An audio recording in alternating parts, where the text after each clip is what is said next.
তুমি যখন এই চিঠিটা পাবে তখন আমি এই দুনিয়া ছেড়ে অনেক দূর চলে গেছি, একদম তারার দেশে চলে গেছে।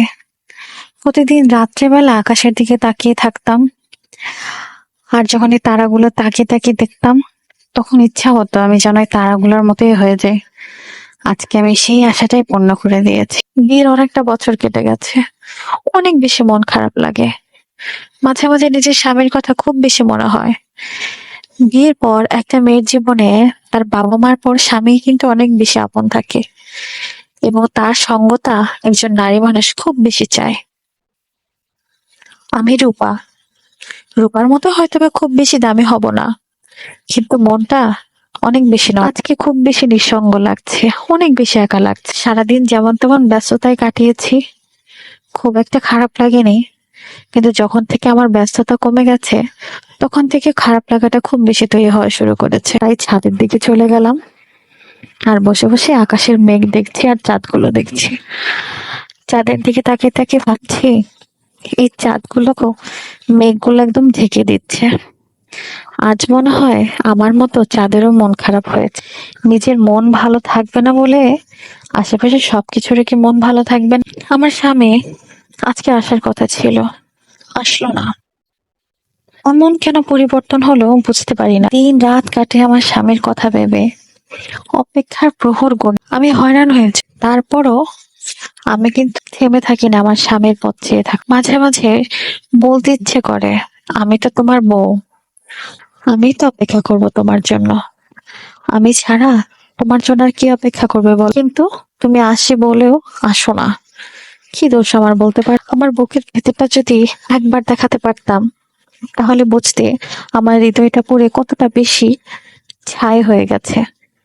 কিন্তু আমি সেটা তোমাকে দেখাতে চাই না। যদি তুমি সহ্য করতে না পারো কি যন্ত্রণা হয় সেটা যদি তুমি বুঝতে, কিন্তু আমি তো চাই না তোমার সে কষ্টটা হোক। সইতে পারবে না বল, আমার একটুখানি কষ্টে যদি তুমি ভালো থাকো আমি সে কষ্ট পেতে রাজি আছি। আজকাল তুমি আমাকে কিছুই বলো না, অনেক বেশি দূরে ঠেলে দিচ্ছ, কিছুই বুঝতে পারি না। আজকে আমার মা আমাকে জিজ্ঞেস করছিল, কি ব্যাপার তোমাদের কি হয়েছে বল? আমি কি জবাব দিব বলো মাকে? আমি তো কিছুই বলতে পারি না। আমি সবকিছু আড়াল করে যাই। চাকরির জন্য তুমি সেই বগুড়ায় থাকো, মাঝে মাঝে বাড়িতে আসো, না হয় আসো না। আগে তো তাও একটু একটু আসছে, এখন একদম বাড়ির পথই ভুলে গেছো। আমি যে তোমার বউ সেটা তো তুমি মনে করো না। মনে করলে তো ঠিকই আসতে। আমি তোমার অপেক্ষায় পথ চেয়ে থাকতে থাকতে পাগল হয়ে যায়, কিন্তু তবুও তোমার আমার প্রতি অনুভূতি জাগে না। প্রত্যেকটা রাত আমার একদম নির্ঘুম হয়ে কাটবে, আমার রাত্রে ঘুম আসে না। মাঝে মাঝে নিজের উপরে খুব রাগ হয়, মনে হয় ওই আকাশের তারা হয়ে দিন দিন মনে হচ্ছে অধিকার আমি হারিয়ে ফেলছি তোমার প্রতি। কত স্বপ্ন চোখে নিয়ে বসে থাকি তুমি আসবে, তোমার সাথে কথা বলবো, তোমার সাথে সময় কাটাবো, অনেক বেশি হাসি খুশি থাকবো। কিন্তু না, তোমার তো আমার কথা মনে হয়। মনে পড়ে সেই দিনগুলোর কথা, সেই বৃষ্টি ভেজা সেই দিনের কথা। খুব বেশি বৃষ্টি হচ্ছিল সেই দিন, তুমি আর আমি রাস্তা দিয়ে হাঁটছিলাম। আমরা রিক্সার জন্য অনেকক্ষণ অপেক্ষা করছিলাম, কিন্তু কোনো রিক্সায় আমরা পাচ্ছিলাম না। যা হঠাৎ দুই একটা রিক্সা আসতো, তার প্রত্যেকটাই ভরা ছিল। তাই আমরা ওই বৃষ্টিতে ভেসে ভেসেই যাচ্ছিলাম। আমি তোমার ডান পাশে ছিলাম, তুমি আমার বাঁ পাশে ছিলে। ডান পাশ দিয়ে গাড়ি রিক্সা যাচ্ছিল বলে তোমার কাছে মনে হচ্ছিল আমি বোধহয় রিক্সার গায়ে যেয়ে পড়বো। তাই তুমি আমাকে বললে তুমি বাঁ পাশে আসো, আমি তোমার ডান পাশ দিয়ে হাঁটি। কি ভালো ছিল সেই দিনগুলো বলো, যখন তুমি আমাকে নিয়ে বাহিরে যেতে। আমাকে কিন্তু মাঝে মাঝে বেলি ফুলও কিনে দিতে। এখন আর কই বেলি ফুল বল? কি রঙিন ছিল সেই দিনগুলা।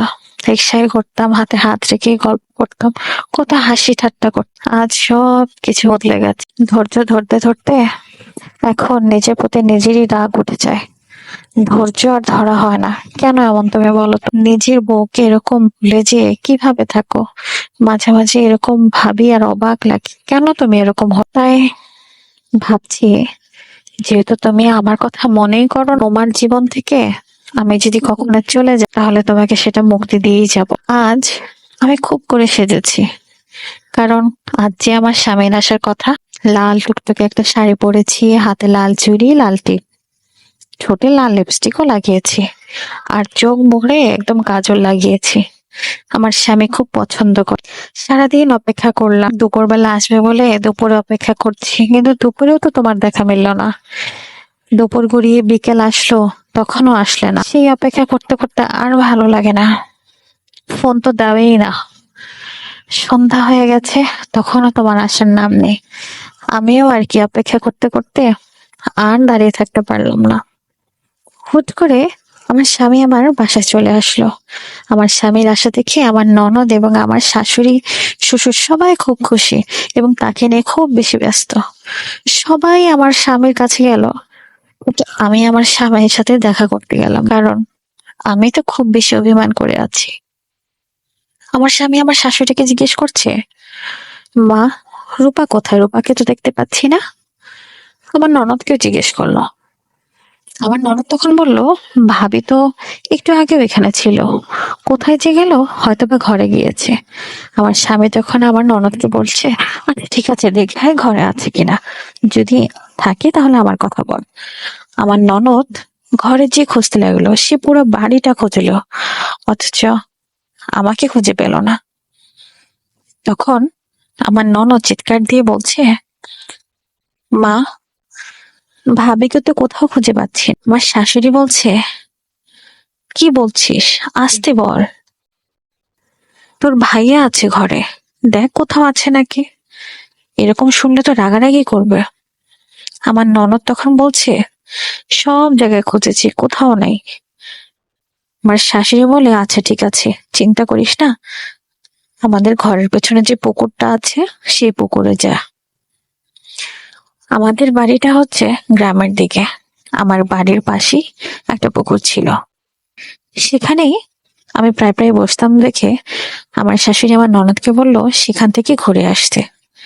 আমার ননদ আমার শাশুড়ির কথা শুনে পুকুর পাড়ে যেতেই হঠাৎ করে একটা চিৎকার দিয়ে উঠলো।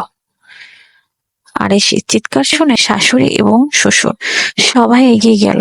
তখন আমার স্বামী পুকুর পাড়ের কাছে গিয়ে দেখলো পানির উপরে শাড়ি পরে আছে। তখনই আমার স্বামী দেখতে পেল আমার দেহটা সেখানে পড়ে আছে। দেহটা পড়া দেখেই আমার স্বামী ছুটে গিয়ে আমার দেহটা পানি থেকে তুলে নিয়ে আসলো। অনেক চেষ্টা করলো আমাকে ওঠানোর, রূপা রূপা বলে চিৎকার করলো, কিন্তু ততক্ষণে তো দেরি হয়ে গেছে। আমার দেহ থেকে আমার জানটাই বের হয়ে গেছে। আমার কি আর ক্ষমতা আছে আমার স্বামীর সাথে কথা বলার?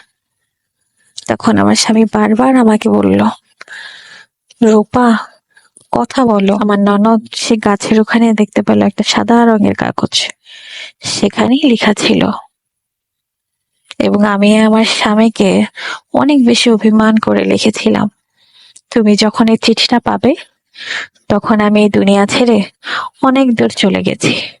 মাঝে মাঝে আকাশের দিকে তাকিয়ে দেখতাম চাঁদগুলো, তার সাথে তারাও হাসছে। মনে হতো আমি যদি তারার কাছে চলে যেতে পারতাম। আজ আমি সেই তারার কাছে চলে এসেছি। মন খারাপ হলে সেই তারাগুলো দেখো, আর কেউ তোমাকে বিরক্ত করবে না। এখন তুমি সুখে ভাবেই তোমার নতুন করে সংসার তৈরি করো। তোমার প্রতি আমার কোনো অভিযোগ নেই, তোমাকে মুক্ত করে দিলাম, ভালো থেকো, খুব ভালো।